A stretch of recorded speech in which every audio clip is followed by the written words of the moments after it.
Hey everyone, welcome back to the channel. It's been a while since I've done a video, and I have some new modern decks and some new Esper decks that I figured I should show you all. So what you have in front of you is Esper Mentor for Modern. Monastery Mentor is big card in Vintage, pretty good in Legacy, but kind of underrepresented in Modern. So I've seen some brews like this popping up, and I feel like the list I have in front of me is really good, very finely tuned. The mana base works great, sideboard's great.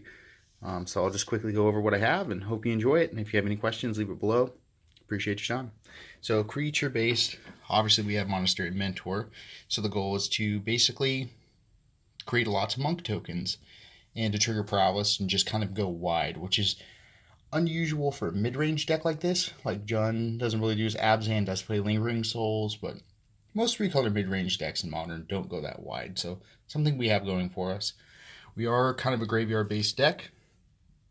So Jace from the Prodigy is great, helps us filter our draws, load our graveyard up for our Delve creatures. Some decks are running 2 Jace and 2 Snapcaster Mage.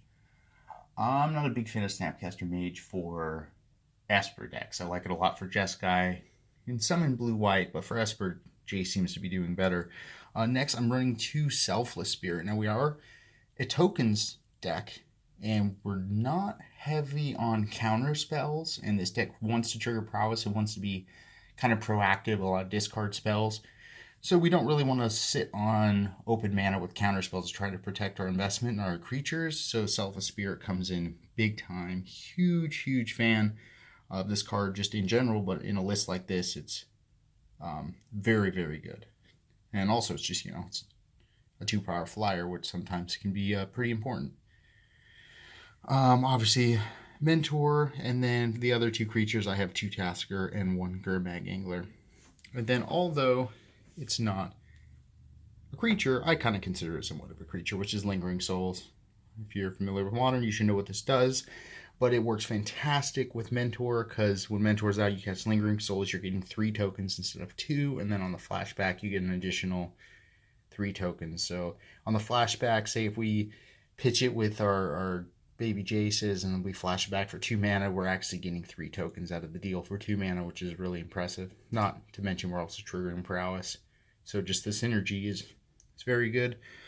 2 Spell Pierce, it's literally the only counter spells in the deck. We're trying to be pretty proactive, but we do have the 2 in case we can draw Mentor on 4.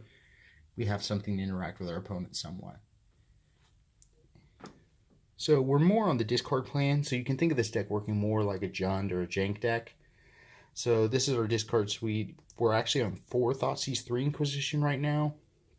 I prefer having the Thoughtseize just based on the meta. A lot of Bloodbraid Elves, a lot of Jund decks, a lot of stuff that I'm trying to take that's at the 4 mana spot. And removal is somewhat light in this deck. We try to be more proactive, but 3 Path, 2 Push, and then the 1 Brutality kind of rounds out the suite of being both hand disruption and removal.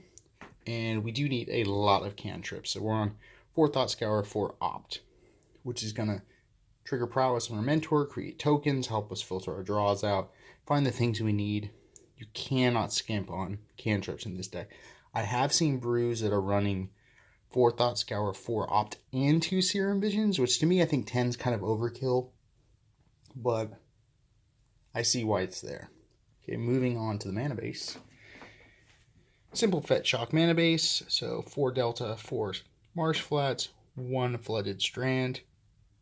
We're on 3 Fastlands. Dark Slick Shores, you really want blue-black to start to. For your turn 1 discard, or for a cantrip, white isn't very important in the beginning. So some of the decks that I've seen use like Concealed Courtyard and stuff, I think that's incorrect. 1 of each basic, and then I have a Vault of the Archangel, which we're a tokens-based deck. Late game, this can be a really good grindy card for us. And then for shocks, 2 Godless Shrine, 2 Watery Grave, 1 Hullet Fountain. Now quickly, I'll just go over the sideboard. Just here, I'll work my way down. 2 Blessed Alliance, good for Infect, Boggles, Eldrazi, any singular big creature deck. Death Shadow is really good for. It kills Etch Champion, Geist of Saint Draft, just all around the house. And also you get the life gain, so it's good in the burn matchup as well. one Supreme Verdict because I like to just have one sweeper of some sort in any type of mid-range deck. Kind of similar to how Jund will have like a 1-of Damnation in the sideboard. Similar purpose, but since we are in blue-white, we get a better option in Supreme Verdict. 2 Counter Squall, just strictly better negate. 2 Stony Silence, 1 Detention Sphere. Detention Sphere you could sub out for like an Engineered Explosives or Disenchant. It's basically just a answer to like Ensnaring Bridge and Blood Moon. But I also like having the Detention Sphere over the other options because it answers Jace and other big Planeswalker threats. 2 Meddling Maze to help us with combo decks or Scape Shift, or it can really name anything. And then 1 Nihil Spell Bomb, and I also have 2 Surgical Extraction for Graveyard Hate, and then lastly 2 Dispel for any control mirrors or against burn.